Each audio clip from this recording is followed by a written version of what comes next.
Xabaringiz bor, yurtimizda xalqaro spektakllar tanlovi ko'tarinki ruh va yuksak saviya bilan o'tkazilmoqda. Mustaqil davlatlar hamdo'stligi va Boltiqbo'yi respublikalari doirasida tashkil etilgan bu tadbir Yoshlar teatr san'ati forumi deb nomlandi. Rejissyorlar ham, aktyorlar ham o'ziga motivatsiya olyapti. Men o'ylaymanki, bugungi mana shu tashkil etilgan festival juda katta bir tajriba maktabi ham bo'ladi.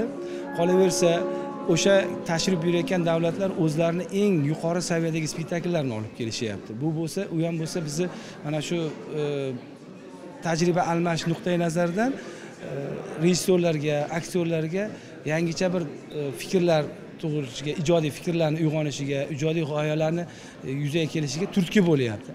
Armaniston, Estoniya, Tojikiston, Qozog'iston, Ukraina, Qirg'iziston, Moldova, Ozarbayjon, Rossiya va boshqa davlatlardan ko'plab ijodkorlar, teatr san'ati vakillari qatnashdi. Shu vaqtgacha namoyish etilgan spektakllarni kuzatish asnosida biz o'zbek o'sha teatr ijodkorlari, teatr mutaxassislari ham o'zlariga tegishli bir xulosalarni chiqarishdi. Xususan, o'sha hamdo'stlik mamlakatlari teatrlarida kechayotgan jarayonlar bilan tanishish, yangi bir tendensiyalarni kuzatish va qaysidir ma'noda ularni o'zbek teatridagi jarayonlar bilan taqqoslash, qiyoslash imkoniyati ham tug'ildi va shu ma'noda forum o'zbek sahna ijodkorlari uchun yaxshi ma'noda bir mahorat bir maydoni bo'lib xizmat qilyapti. Forumda bir-biridan qiziqarli va kuchli spektakllar namoyish etilmoqda. Bu forumni tashkillashtirishni o'zi menimcha oson bo'lmagan bo'lsa kerak deb o'ylayman, albatta. Bu menimcha bir 1,5 yillar oldin kelib butun respublika bo'yicha teatrlarni spektaklarini ko'rib, mana o'shanlardan tanlab olingan bizning Sirdaryo viloyatimiz Momoyer spektakli edi. Kecha shu spektaklni o'ynadik. Tomoshabinlar juda chiroyli qarshi olishdi. Men bundan xursandman. Men o'ylaymanki, mana shunaqangi forumlar albatta kerak. Nima uchun? Aktyor ko'rib o'ziga baho beradi, sahnada ko'rgan spektakliga baho beradi. Ana o'shani ijro etgan aktyorning mahoratiga baho beradi. Qay darajada o'sha aktyordan ustunlik joyi bo'lishi mumkin, qay darajada o'sha aktyordan kamlik jihati bo'lishi mumkin-da, o'ziga yakuniy xulosani chiqaradigan bir mana shunaqa forumlar kerak deb o'ylayman. Buni qarangki, Moldaviyadan kelgan, Gruziyadan kelgan, Tojikistondan kelgan teatrlar til tanlamayapti, millat tanlamayapti. Shunchalik do'stlik, birodarlik, ham ma'naviy oziqa olyapmiz. Teatrlar endi borishga u yerlarga imkoniyat yo'q. Lekin mana shu tashkillashtirilgan ekan, bu bizga juda katta ma'naviy oziqa bo'ladi. Ham o'zimizni solishtiramiz, ham ularni ko'ramiz. Men shu yerda bizni Sirdaryo viloyat musiqal drama teatri ham mana shu respublikamizning 36-37 teatri ichida biz qatnashganimizdan ham juda baxtlimiz. Xudo xolasa, bizni ham umidimiz bor. Mana shu demak, bizni san'atimiz ham mana shu do'stlarga manzur kelib, ma'qul kelib va o'ylaymizki, bizga ham bir munosib baho berishadi. Bizni Marg'ilon shahar musiqali maqom teatrining ham konkursdan tashqari namoyishi bor. Maqsadimiz shu musiqali maqom yangi janrdagi spektaklimizni bir hamkasblar, dunyo bo'yicha tashrif buyurgan hamkasblarimiz ko'rib qanday fikr bildirishar ekan degan maqsad bor. Shuning uchun jamoa bilan tashrif buyuryapmiz.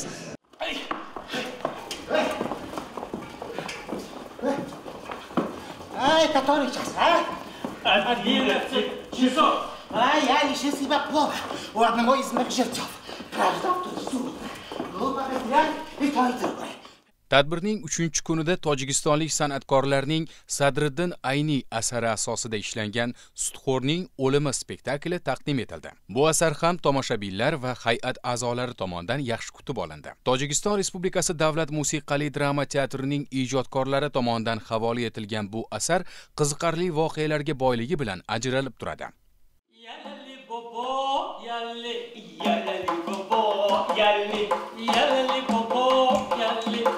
Kosagarron kosa, az kosagarron kosa, kosagarron kosa, az kosagarron kosa, ek kosa yu kosa badastam, yalali bobo yalli, kosa yu kosa badastam, yalali bobo yalli. Biz forumda Sudxo'rning o'limi spektaklimiz bilan qatnashyapmiz. Bu spektakl Tojikistonda yuqori natijalarga erishgan. O'zbek tomoshabinlariga yoqarmikan deb o'ylab turgan edik. Menimcha, ular yaxshi qabul qilishdi. Nima uchun bu asarni olib kelgansiz degan savolingizga aytmoqchimanki, bizda Qori ishkamba kabi komediyalar juda ko'p ijro etiladi. Bu ham satirik komediya janrida ishlangan. Tojik teatrlarida asosan satirik janr alohida ahamiyat kasb etadi. Shuning uchun shu asarni olib keldik. Teatr san'atida o'zaro hamkorlik juda muhim. Chunki yosh rejissyorlar uchun chet ellik hamkasbining spektaklini ko'rishi, baholashi, bir-birining tajribalarini o'rganishi foydali kechadi. Agar rejissyor faqat tor qobiqda o'ralashib yuraversa, atrofni kuzatmasa, o'zi o'ylagan fikrlarini yuzaga chiqarishi qiyin. Shu ma'noda Toshkentda o'tkazilayotgan bu forumdan kutilayotgan natija juda yuqori. Satirik komediya janridagi bu asar 20-asr boshlaridagi ijtimoiy-siyosiy voqealar asosiga qurilgan.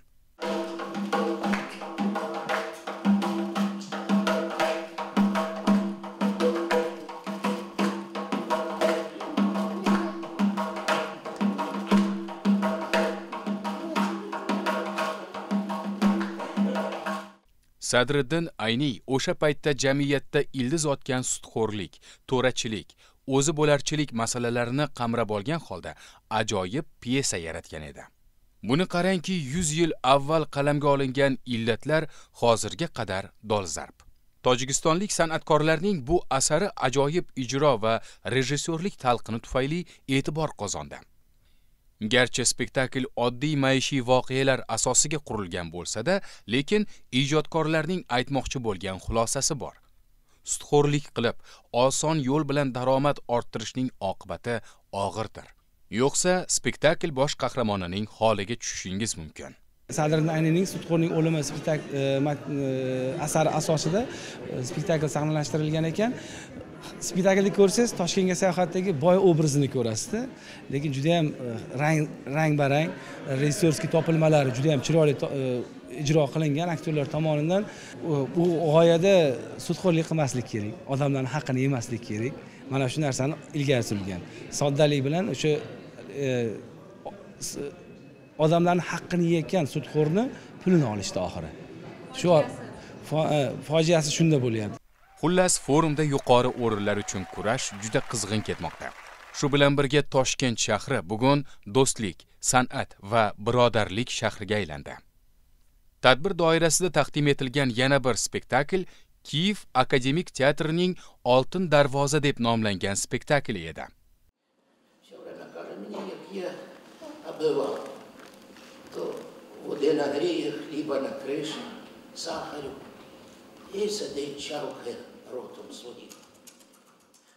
Bu asar ham maishiy voqealar asosiga qurilgan. Bir qarashda syujet qurilishi xuddi qirollik voqealarini eslatadi. Ota merosini talashayotgan farzandlarning asl qiyofasi mana shu spektakl asosini tashkil etadi. Vafot etgan ota merosi 3 qiz o'rtasida sarson. Spektakl boshida juda yaxshi ko'ringan bu qizlarning sekin-asta soxta qiyofalari yechila boshlaydi. Xullas, kiyevlik ijodkorlar aytmoqchiki, ochko'zlik va yeb to'ymaslik oqibati har bir davrda, har bir jamiyatda uchraydi. Har qaysi zamonda yeb to'ymaslar bor. Lekin uning oqibati juda qimmat bo'lishi mumkin degan xulosani aytmoqchidek ta'sirot uyg'otmoqda. Tadbir doirasida havola etilgan yana bir sahna asari gruziyalik ijodkorlar tomonidan taqdim etildi.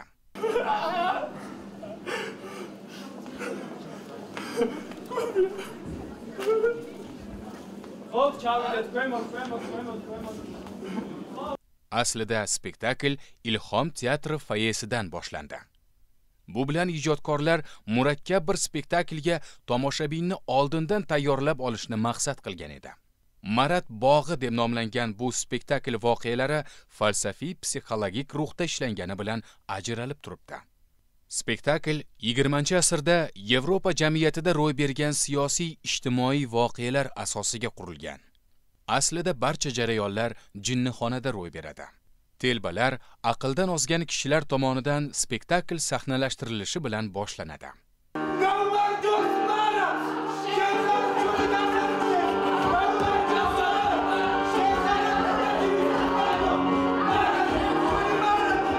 Lekin mana shu voqealar asnosida juda ko'p ijtimoiy siyosiy qarashlar, tushunchalar satira ostiga olingan.